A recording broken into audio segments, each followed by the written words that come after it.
Saturdays at like 800, 900 now. Yeah. And we got us to Milwaukee. It's his key. That's what this week is about, is Milwaukee. See, I'm like Michael. I finally get to my point. I learned it, brother. But of course, he always takes a couple more weeks for that.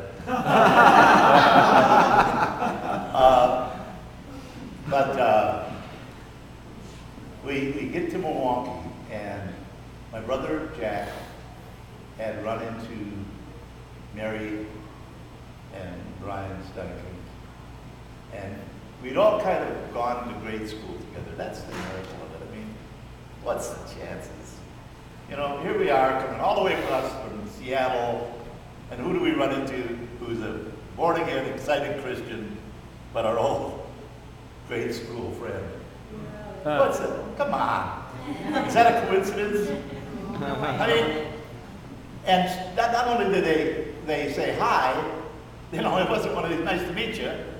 Oh, you got to live with us. Of course, everybody knows, like he's did that for many years. Yeah. You got to live with us. And he can tell you. But they not only let us live with it, I'll never forget, they gave us their king-size bed. And they slept up in the loft. Now that's the servant part. From that, we started the Milwaukee adventure. We didn't go there. We went there originally we went there to be part of the Billy Graham thing, and we were going to bring the rest of the, we call it Jesus People Army. They were going to come behind us, about 200 of them. But instead, we decided that they decided back in the West that they weren't going to come and we could stay there and start a ministry. Well, when we first started, there was 7 people. Well, it was just myself and Sue, my wife, and then we met another couple, believe it or not, that were already from Seattle there. And then we found, after a short time, a house. And in that house, the first night, I wonder who it was that slept in that little house. Michael, wake up. Who slept in that house the first night? You did. Is it a test? Yes, it's a test. He was there. He's the first one that showed up before we moved into the house, and he slept in it that night. And then Jack Feldstein and his wife were there.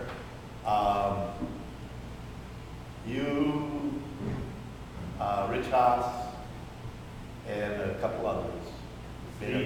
Steve and Bonnie. Made up 7 people. And that's where we started. Now, fast forward 7 people.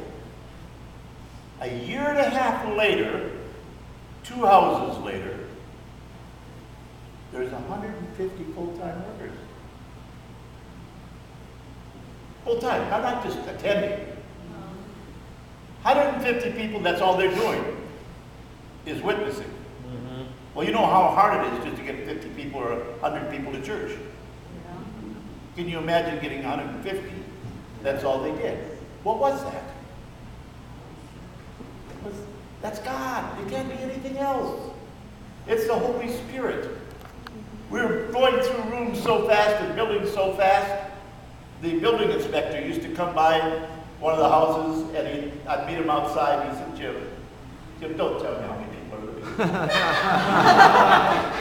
He's like, I don't want to know. Don't tell me. He said, but you got to do something. You know, you got to do something about that overcrowding. Well, we did. We found a hospital. A hospital. Now, we had to get money from the people in Colorado just to get to Wisconsin. Where do you get the money to rent a hospital? 315 bedroom hospital. Not some little rinky-dink hospital. We couldn't use all that hospital. We had so much happening in that hospital. I think it was like $1,000 a month or something. I mean, it was practically just what it cost just to, keep it open. Lord opened that up for us.